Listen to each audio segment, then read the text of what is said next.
வணக்கம். நான் பச்சை பட்டாணியும் பன்னீரும் வச்சு ஒரு கிரேவி செய்ய போகிறேங்க. இந்த gravy chapati, puri, ghee rice, jeera ரைஸ்க்குலாம் ரொம்ப நல்லா இருக்குங்க. வாங்க நான் எப்படி செய்கிறேன்னு காமிக்கிறேன். நான் முதல்ல ஒரு மசாலா அரைக்கணும். அதுக்கு 2 வெங்காயம் பெருசு பெருசாக கட் பண்ணியிருக்கேன். தக்காளி 3 தக்காளி எடுத்திருக்கேன். இதை நம்ம இப்போ வதக்கிக்கலாங்க. ஒரு பேனில் ஒரு 2 டேபிள் ஸ்பூன் எண்ணெய் ஊற்றிக்கலாங்க. எண்ணெய் ஊற்றிட்டு எண்ணெய் காஞ்சதுக்கப்புறம் இந்த வெங்காயம் போட்டுக்கலாம்.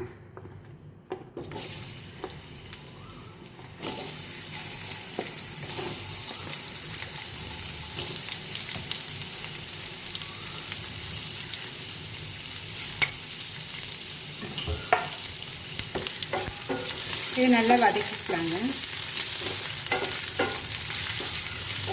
வெங்காயம் சீக்கிரம் வதங்குறதுக்கு உப்பு சேர்த்துக்கலாம்.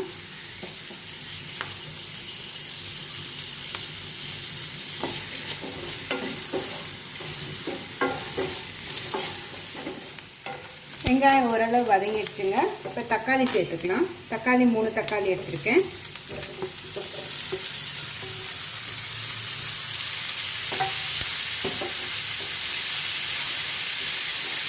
தக்காளி நல்லா வதக்கிக்கலாங்க.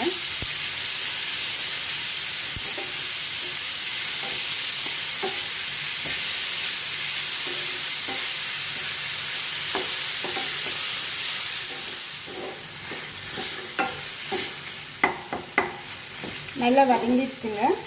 இது இப்போ ஆறணும். நல்லா ஆறுனதுக்கப்புறம் நம்ம மிக்சியில் போட்டு அரைச்சிக்கலாம். நல்லா டேஸ்ட்டாக அரைச்சிக்கலாம். இப்போது ஒரு பேனில் எண்ணெய் ஊற்றிருக்கீங்க. 2 டேபிள் ஸ்பூன் எண்ணெய் ஊற்றிருக்கேன். நீங்கள் பட்டர் கூட போட்டுக்கோங்க. சீரகம் போட்டுக்கலாங்க.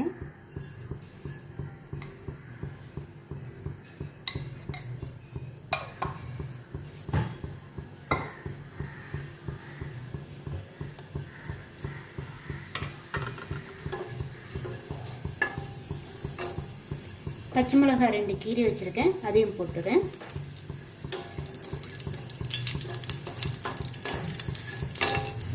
இப்போ அரைச்சி வச்சுருக்க மசாலாவையும் சேர்த்துக்கலாங்க. வெங்காயம் தக்காளி அரைச்சிருக்கோல அதையும் சேர்த்துக்கலாம்.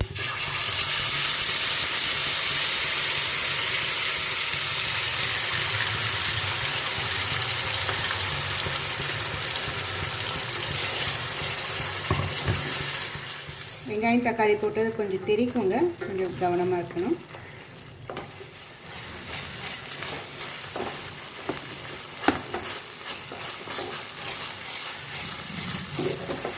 வெங்காயம் தக்காளி பேஸ்ட் ஓரளவு வதங்கிடுச்சுங்க. இஞ்சி பூண்டு பேஸ்ட் 1 டீஸ்பூன் ஆட் பண்ணியிருக்கீங்க. நல்லா வதக்கிக்கலாம்.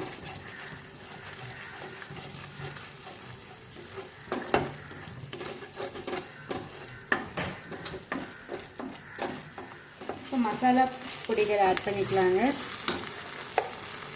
தனியா பொடி 2 டீஸ்பூன் ஆட் பண்ணியிருக்கேன். மிளகாய் பொடி உங்கள் காரத்துக்கு ஏற்ற அளவு போட்டுக்கோங்க. நான் 2 டீஸ்பூன் போடுறேன்.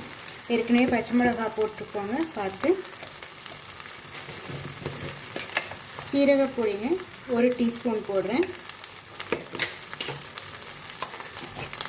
மஞ்சள் பொடி ஒரு 1/4 டீஸ்பூன் போடுறேன்.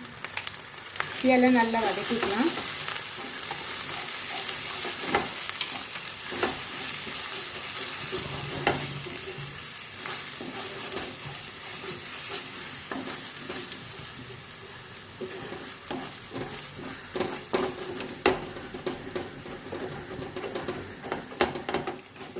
எண்ணெயில் நல்லா வதக்கிக்கலாங்க.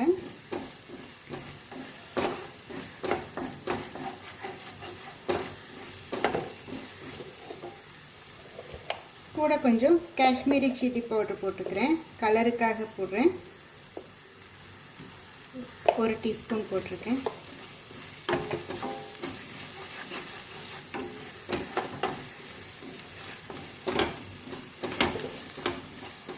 இப்போ இது கூட ஃப்ரோசன் பட்டாணி எடுத்துருக்கேங்க. அது போட்டுக்கிறேன். நீங்கள் ஃப்ரெஷ் பட்டாணி எடுத்திங்கன்னா 1 விசில் வேக வச்சு எடுத்துக்கோங்க. ஃப்ரோசன் பட்டாணி 1 கப் எடுத்துருக்கேன்.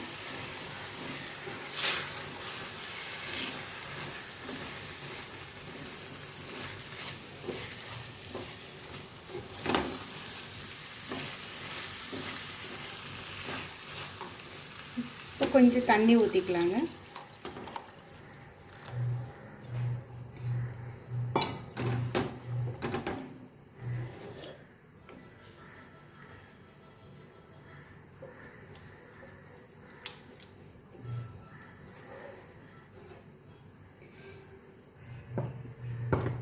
இந்த கிரேவிக்கு ஏற்ற அளவுக்கு உப்பு போட்டுக்கலாம். ஏற்கனவே கொஞ்சம் உப்பு போட்டிருக்கோம்.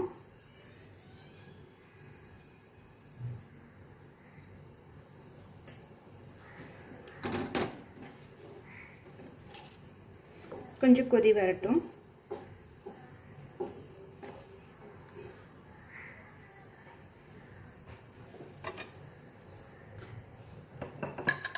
பட்டாணி நல்லா வெந்து கொஞ்சம் லைட்டாக எண்ணெய் பிரிஞ்சு வருதுங்க.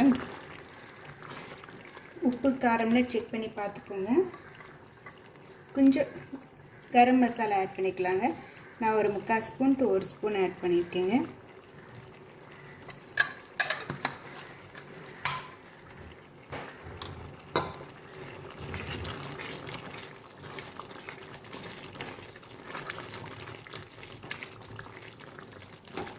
உங்களுக்கு கிரேவி எந்த கன்சிஸ்டன்சி வேணுமோ அதுக்கேற்ற மாதிரி நீங்கள் தண்ணி ஊற்றிக்கோங்க.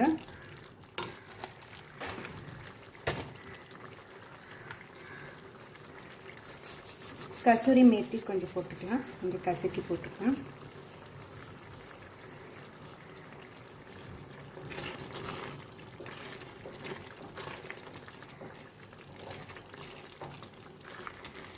இப்போ பன்னீர் 200 கிராம் எடுத்துருக்கேங்க. கட் பண்ணி வச்சுருக்கேன். அதையும் சேர்த்துக்கிறேன்.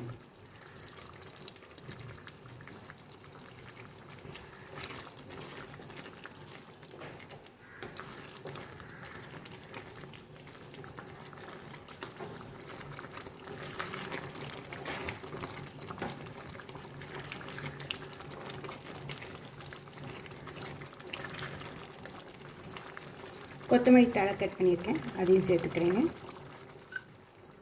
அவ்வளோதாங்க, நம்ம கிரேவி ரெடி ஆயிடுச்சு. மட்டர் பன்னீர் இல்லாட்டினா green peace and paneer masala.